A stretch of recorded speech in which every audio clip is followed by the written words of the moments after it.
Hey guys, Jason from Tuff Mounts. Thought I'd do a bit of video about my other passion, other than obviously the business and the drag cars and show cars and all that sort of stuff. You've probably seen over the last few years we've been playing with a lot of sports sedans, whether it be historic or whatever is sort of required at the time.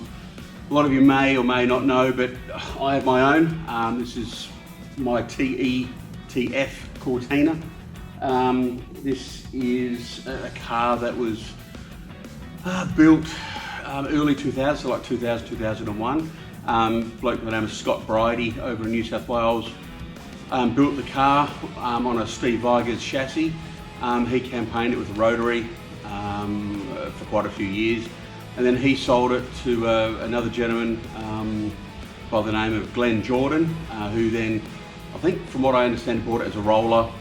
Scott kept the rotary, or I'm not sure what happened there, but anyway, so Glenn had a, I'm not sure, I think it may have been a Ford Capri, not sure, that he crashed and then had an RB driveline in it, which ended up in this, just from what I've been told and understand.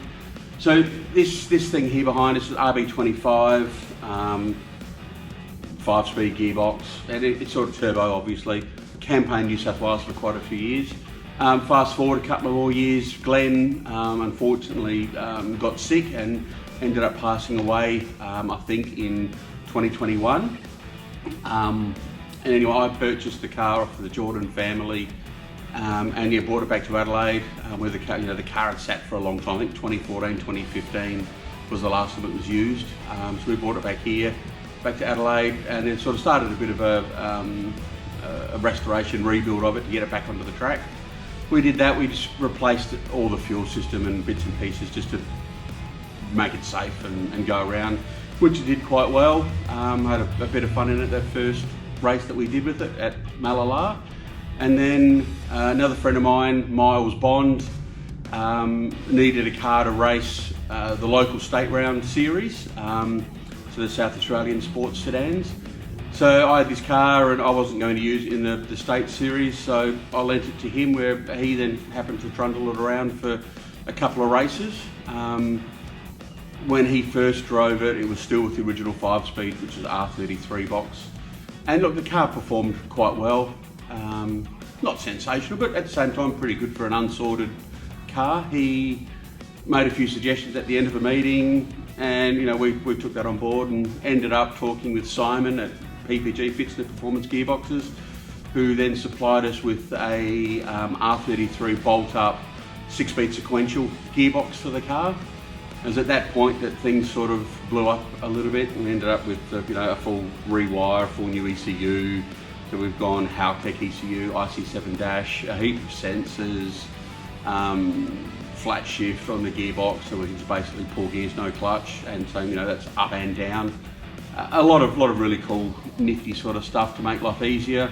Miles then went out with the car again, and I won't say cleaned up, but did really well at Tailem Bend. And yeah, so anyway, so Miles had finished with it. Now I'm back into the car, and we've just finished one meeting at Malala, which was a historic meeting, where I sort of got to drive the car with the new gearbox and everything else, and sort of enjoyed it. So now I've entered the state round sports sedan, so SA sports sedans, which starts in a week's time. We're racing at the Bend first up on the international circuit. So my first time at the Bend in this car, so that'll be interesting in itself. So I've got a lot to learn. So we'll be racing door to door, bumper to bumper, seeing what happens. I guess I should go right, hopefully, fingers crossed. I'm going to do a bit of a run around and sort of explain some of the car. Just to give you a bit of an idea, these things are pretty wild. They're really wide, as you can see. This is just under 2 meters wide, tyre to tyre, not including body. A bit wider than that for that. This one's a full chassis car, so literally you can pull the body off it. It's a tube chassis car. As I said, RB25 turbo, 6-speed sequential PPG gearbox. It runs a Borg Warner Commodore style Falcon Ute diff up rear. That's limited slip, full floaters, cambered rear, so the rear wheels are on a bit of a camber as well. It's, yeah, really cool thing. 4 link coilovers rear. This has got inboard coilover, so cantilever front suspension. Yeah, it's just a bloody fun car. It runs E85, makes 16 pound of boost, makes just under 350 real kilowatts. The car weighs 950 to 1,000 kilos, so not a very heavy thing. Very well built, very stable, very solid. It just does what you want, you know, point it here and it goes. Wheelwood brakes all around it. It's a race series Wheelwood brakes. They're all older stuff, but they still work a treat.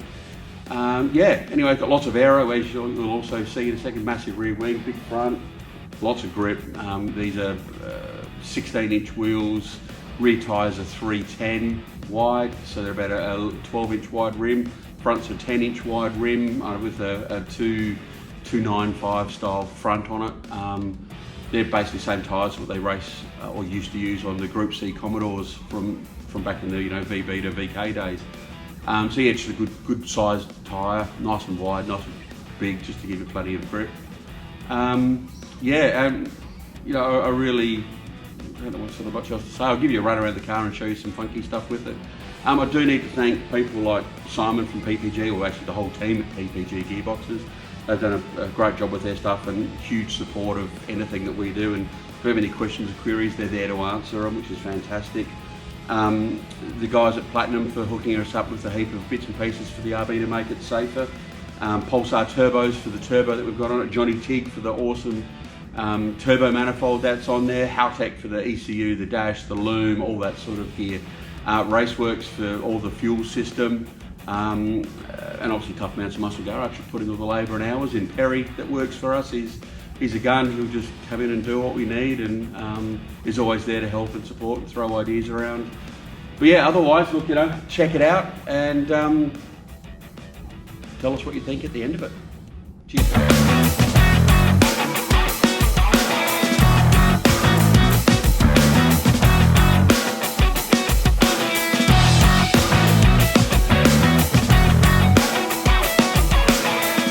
So under the bonnet you can see a bit of weirdery going on.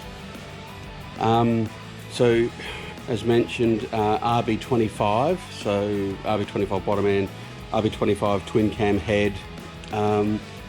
Turbo, we went and saw the guys up at Johnny Tig, where Johnny made us this wacky,